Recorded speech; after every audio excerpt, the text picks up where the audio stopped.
ఇప్పుడు నేను చూడాలనుకుంటున్నాను నువ్వు ఆలియా కంటే ఎక్కువ తెలివైన దానివా లేక తనకంటే పెద్ద ఫూల్వా అని. చూడతాను నువ్వే స్వయంగా ఆ వ్యక్తి పేరేంటో నాకు చెప్పి, ఒకవేళ నా అంతటి నేనే తెలుసుకున్నానంటే నీకు ఆ వ్యక్తికి ఏమైనా కనెక్షన్ ఉంది అని ఆ తర్వాత నాకు కంప్లైంట్ చేయొద్దు. నీకు ఆయనకి జరగబోయే పెళ్లి నా వల్లే ఆగిపోయింది అని. నువ్వు నన్ను బెదిరిస్తున్నావా లేక ఆఫర్ ఇస్తున్నావా? ప్రస్తుతానికి నేను నీకు ఆఫర్ ఇస్తున్నాను. చూడు, ఒకవేళ నువ్వు నాకు ఆ వ్యక్తి పేరుని చెప్పావు అంటే అతనికి నీకు ఏమైనా కనెక్షన్ ఉంది అని నాకు తెలిసిపోయినా సరే అప్పుడు నేను నిన్ను వీటిలో ఎక్కడా కూడా బయటికి రాకుండా చూసుకుంటాను. నువ్వు సేఫ్గా ఉంటావు. జవాబు చెప్పడానికి నీకు అస్సలు తొందరలేదు. పూర్తిగా ఒకరోజు టైం ఉంది నీ దగ్గర. నిదానంగా ఆలోచించు. ఈ ఒక్కరోజు నీ జీవితాన్ని అయితే నిలబెడుతుంది లేక పూర్తిగా నాశనం చేసేస్తుంది.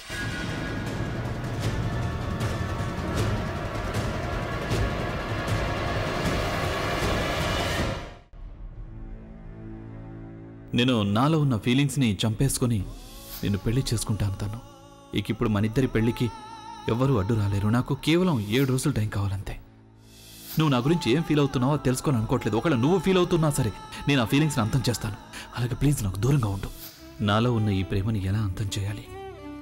నా నుంచి ఎప్పుడు దూరం కానివ్వని తన జ్ఞాపకాల్ని నేను ఇప్పుడు ఎలా అంతం చేయగలను? కళ్ళు మూసుకున్న తర్వాత కూడా నా కళ్ళ ముందు కనిపించే ఆ మొహాన్ని నేను ఎలా మర్చిపోవాలి? తనని ఫీల్ అవ్వని చోట అసలు ఎక్కడ నాకు కనిపించడం లేదు. నేనేం చేయాలి? ఎక్కడికి వెళ్ళాలి?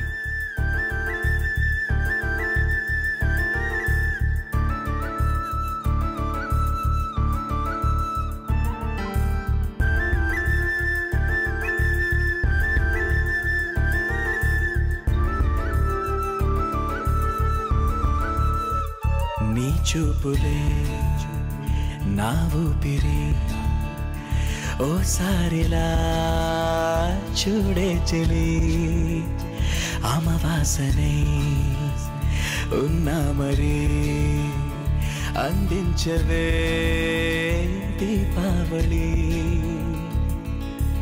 ఎందుకి చెలియా రెప్పల వలలో ఒదిగిన కలలా, కను పాపలు వెతికే రేపటి వెలుగును చూసి చూడవెలా.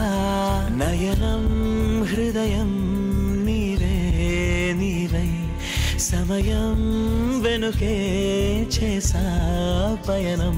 తదుపరి జన్మకైన జాలి చూసే వీలుందంటే ఈ క్షణాన ఊపిరాపనా.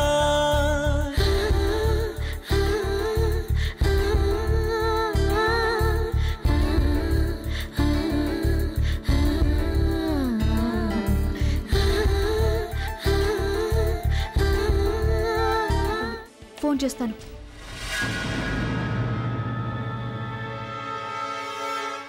ఈరోజు నిన్ను కలవాలి. తను ఎవరితో మాట్లాడుతోంది? ఏంటి మెసేజ్? ఎందుకు? ఓకే, ఈ రోజు నుండి మనం మెసేజ్లో మాట్లాడుకుందాం. కానీ నేను ఈరోజు నిన్ను కలవాలి. ఓకే.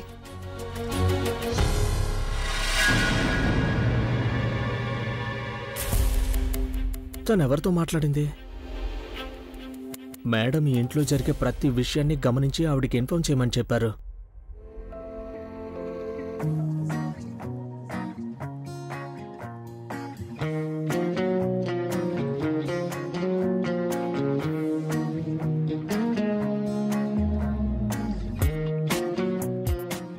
చాలా ఎమోషన్స్ని అనుభవించాను, నేను చాలా చేశాను, కానీ ఇక నా వల్ల కావడం లేదు. ఎందుకంటే ఇప్పుడు టైం వచ్చేసింది రియాలిటీని చెక్ చేయడానికి, సరైన డెసిషన్ తీసుకోవడానికి. నేను సరైన డెసిషన్ తీసుకున్నాను. నేను నిన్ను ఎలాంటి సమస్యలో ఇరికించానో వాటన్నిటి నుంచి నీకు విముక్తి కలిగిస్తాను. అది ఈ గదైనా సరే లేక నా మనసైనా సరే. పెదవినాదైనా పిలుపు నీదేలే, ఈ గుండె నాదైనా ఉండేది నువ్వేలే, ఈ ప్రాణం నాదైనా ఊపిరి నువ్వేలే. బాగుంది మాయలాగుంది, మరో లోకంలో మనసు తూకింది. కనులు నావైనా కలలు నీవేలే, పెదవి నాదైనా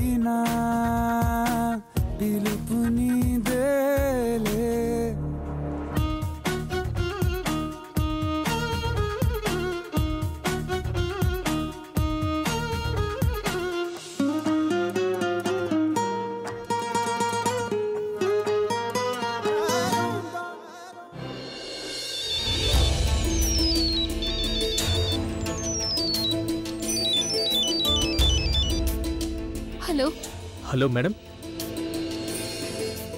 ఏమైంది మేడం? మీరు బాగానే ఉన్నారుగా?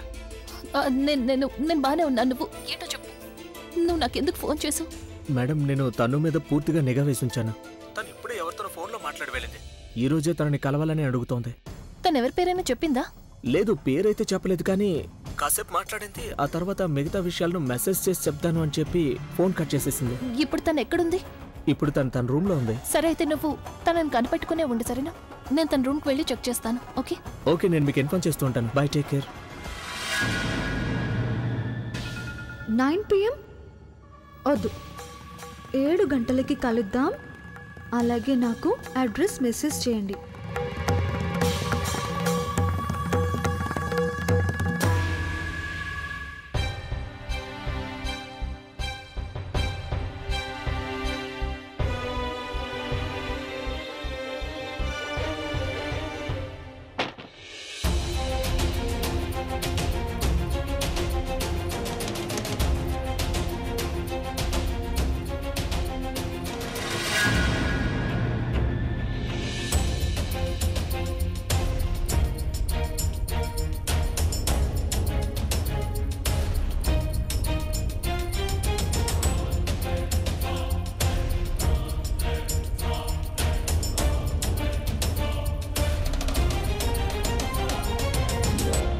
ఒక్క నిమిషం. ఇంతకీ నువ్వు ఇక్కడేం చేస్తున్నావు? నేను నిన్ను అడగడానికి వచ్చాను, అది ఆయన ఎక్కడున్నారని. ఎవరు? అభి? ప్రజ్ఞ, నువ్వు అభిని ఎవరి దగ్గరికైనా అసలు వెళ్ళనిస్తేనే కదా ఇప్పుడు వచ్చి నన్ను అడగడానికి. చూడు, ఒకవేళ ఆయన ఎక్కడున్నారో నీకు తెలుసు అంటే అప్పుడు నాకు చెప్పు, అంతేగాని అనవసరంగా లెక్చర్లు ఇవ్వకు. చాలా ముఖ్యమైన మీటింగ్ ఉంది, ఆయన్ని నేను అక్కడికి తీసుకువెళ్ళాలి. ఆయన ఫోన్ కూడా కలవడం లేదు. అసలు ఏ బాధ్యత లేకుండా ఎలా? నువ్వు ఇదంతా నాకెందుకు చెప్తున్నావు? వెళ్ళి తనకు చెప్పు. ఆయన ఇప్పుడు అభి ఉన్న పరిస్థితికి మొత్తం నువ్వే కారణం. పంజరంలో ఖైదు చేసి పెట్టావు నువ్వు తనని. కానీ let me tell you one thing, ఎక్కువ రోజులు నువ్వు తనని నీ గుప్పిట్లో ఉంచుకోవడం కుదరదు. ఎందుకంటే ఏదో ఒక రోజు వస్తుంది, ఆ రోజు అభి నీ ఆర్డర్ కాదు కదా, కనీసం నీ మాట కూడా విండు. అది నేను చూసుకుంటాను. కానీ ఇప్పుడు ఆయన నా మీటింగ్కి తీసుకువెళ్ళడం చాలా అవసరం. అక్కడికి వెళ్లకుండా నువ్వు ఆయన ఆపలేవు, ఆయన కూడా రాకుండా ఉండలేరు.